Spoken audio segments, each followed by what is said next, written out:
I did like it. I did enjoy it. Second map is going to be played on Metalopolis. Let's hope Dima will keep his head up. I'm going to tell the guys I'm ready. I do need a small break. My mouth is very dry right now. Taking a look at a couple of queries that I had as well. Will you stream your own games? Well, I'm not playing, so... Rotterdam, hello. Hello to you too, sir. Just... taking a look at ISC. Kulas Ravine. Yeah, I was a bit confused.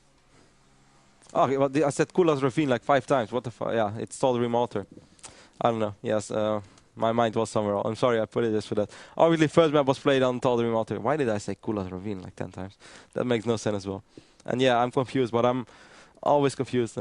Yesterday, actually, someone posted the video where Todd got interviewed in the Blizzard Regionals Season 6 in Hamburg. And where he was complaining about the heat. And he said he can't focus if it's too warm. And I wouldn't say that it's that bad for me, but yeah, I do feel it as well. Certainly, I know if I don't feel that well in general, and then the warm lights, they definitely do make me kind of confused. So yeah, sorry for that. Obviously, it was not Kulas Ravine, it was Tal'Darim Altar. Mistakes happen. I'm only human. So we see MTW Dimaga, of course, being our red Zerg from Ukraine, spawning in the 9 o'clock position, while Rine spawns at the 6 o'clock position. 1-0 lead for Rine. We are playing best of 3. And I believe this is round 3 of the Intel Extreme Masters qualifier for Gamescom. Curious to see how Dima is going to play this game. He obviously, or at least most likely, he kind of feels bad about that game, since he was in quite a dominating lead, and I think he played really, really good in the start of the game as well. Like, he was so far ahead. I really didn't see any possible way how Rine was going to win the game, because I just felt Dima was all over the place, macroing on the right moment, just basically doing everything, taking out a lot of gates, putting in pressure, transitioning from Hydrals into Roaches, into back to Hydrals, and then having Infestors and Broodlords. Just perfect play by the Zerg, absolutely perfect. Something that I can admire, even as Protoss player. But then, yeah, the transition for the whole base layer scenario did not end very good. Anyways, once again, sorry for the Tal'Darim Kulas Ravine mix-up. I guess that made me look really silly. But yeah, it happens. It's very warm out here.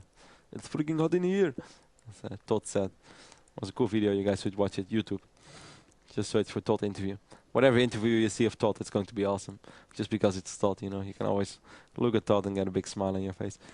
We do see the hatchery after the spawning pool. So once again, pull into hatch, and then he's going to follow it up with the speed links a bit later. He did scout Rine's bolter, and he did see that Rine is going for that fast expand himself. I'm very curious to see how Dimaga is going to react to that. Ooh, 6 Zerglings. That's more than normal, that's for sure. So curious to see what he's going to do with it. We're probably going to see like a mini wall up over here. I'm not sure if a cannon will be in time, though. I'm not sure how Rine is exactly going to do this. Well, I guess time will tell. I'm very curious to see how this is going to... 2 more Zerglings coming in now as well. Dima really going for it. 8 Zerglings in this phase of the game. That's... well, I wouldn't say like a huge investment, but that's obviously slightly unusual. Wow, he's going for a 3rd hatch after... This is crazy. 3 minutes and 50 seconds into the game, and he's getting his 3rd expand after opening up with 8 Zerglings. I'm confused, and this time not because of the heat. Anyways, here we do see the 2 photon cannons, and well, if they're not going to be in time as of yet, he will be able to protect them with the probes, and that's exactly what Rine does. So good job right there. He might be able to take out the probe or 2. 1 probe fell down so far. Nice micro on these probes, and now he's saving time. So he's going to try to run in the main game, main base. That's not going to work. Well, actually, yes, he will be able to get into the main base with 3 Zerglings, and that's going to be annoying for Rine. Rine is going to try to attack the Zerglings, but Dima is obviously not going to fight. He's not crazy. He's just going to run around, and Rine is losing a lot of mining time over here, like really a lot. And this is also annoying. Okay, he does manage to take out 1 Zergling. But still, this opening is already completely worth it. Dimaga once again showing what an excellent Zerg player he is. Having a perfect read on the whole fast expand scenario from Rine. Realizing that he can probably do a little bit of damage with his Zerglings.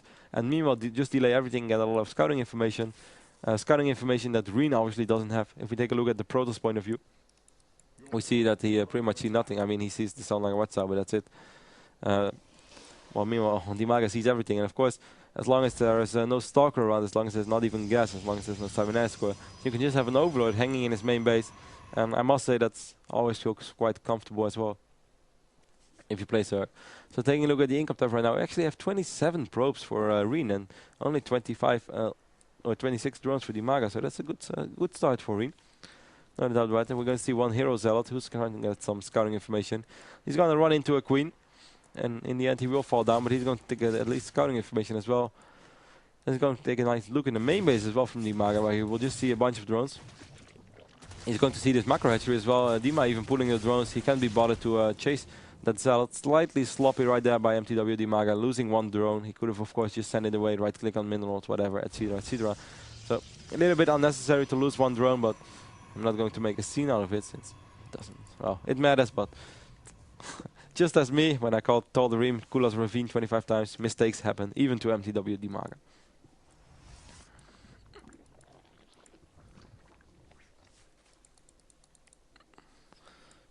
Two extractors being morphed in the main base. Stargate going up already for Rine. I'm not sure if that was part of the original plan or if he just did it based on what he saw in the main base. I mean, he probably saw no layer tag as of yet, since there was no layer. He didn't see, I think, the extractors. Yeah, he saw there were still no extractors, and he saw a macro hatchery. So perhaps he thinks that Dimaga is going for some Roach Link funky build, and he's going to try to punish it with Stargate.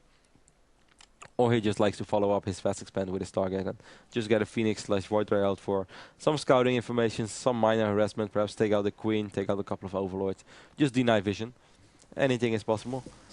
Sentry is going to work on this Overlord. Overlord was flying straight into the cannon. That's not a very good scenario, obviously. But he did change his course. Bunch of Zerglings of Dima running in the middle of the map.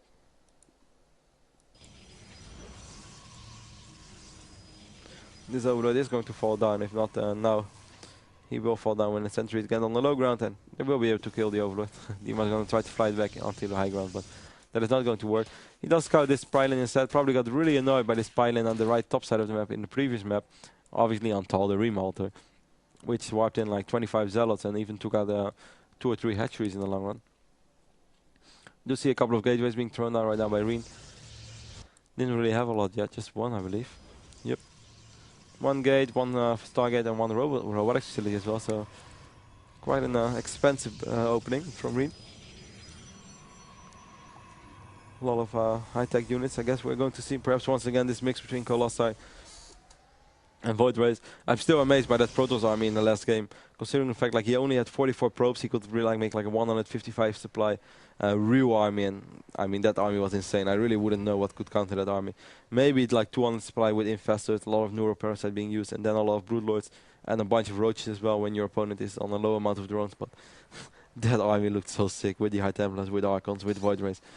Yeah, on that moment I guess life is pretty good when you play Protoss.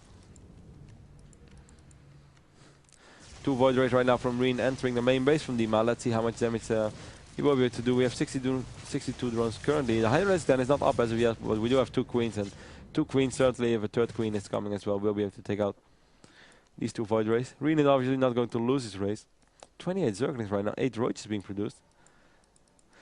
Very curious to see how Rine is going to play this, because right now I feel like he's really limiting himself to 2 bases. I don't really see how he's going to take a turret anytime soon, but perhaps he will correct me if and shows me that I'm wrong. But I don't really see him taking a turret, and I don't think he's going to win the game on 2 base either. Even if he camps for a long time, I do think he might be able to win the fight, but he's not going to be able to kill the reinforcements at least. I don't see it happening. Dimaga right now 1,000 minerals, 300 gas. Not supply gap. I must say I love this about Dimaga. You will really see him being supply cap. I really love that. I guess all these years of Brood War did help out a lot for him as well. Yeah, we do see a bunch of Stalkers, 7 to be precise, being wiped in on the low ground. A lot of Zerglings and Roaches right now. I don't think really this is the moment where Dimaga wants to be engaging, since Rine is only at 2 base and he's basically just investing into units right now, not into anything else. These Zerglings surrounding these Stalkers and the Sentry might be able to take down... Oh, nothing! Wow, that's crazy. 3 really low HP units survive. A bunch of Zerglings did fall down. Rine right now moving out with quite a scary force already. 1 Colossi, no thermal lens as of yet though. Not even researching it either. 8 roaches. We don't even have roach speed yet. Only halfway done. Wow, this is starting to look scary. So 2 base might actually be a lot stronger than I thought. He drops the force field. We'll be able to take down these 2 queens as well. That's huge. And this is starting to look really, really good for Rine. Even though he's 60 supply down, it doesn't even look like it. Where's all the supply for Dimaga? He's having 30 units, 30 roaches, 30 drones more. Anyway, the roach is going to town on the Stalkers, doing a lot of damage. Will be able to take down the Colossi. But still, these Void Rays are the real problem right now. 21 roaches coming in, but reinforcements have arrived for Rine. 7 more Stalkers. We still have a Sentry as well. But look at these 2 charged Void Rays. They have so many kills already. Or 3 actually. 5, 7, 14. Anyway, Roaches coming from both sides right now. Queen's coming in as well. But these Void Rays are just insane against the Roaches, doing so much damage. Rine still at 99 supply. Colossi coming in as well. Dimaga at 117 supply. But he's just not being able to really get a good fight off. All units seem to be just been dying one by one. Doesn't really manage to take out anything. It seems like Protoss units are indestructible right now. I know I complain a lot about the Zerg, but in this moment, I really wonder, wow.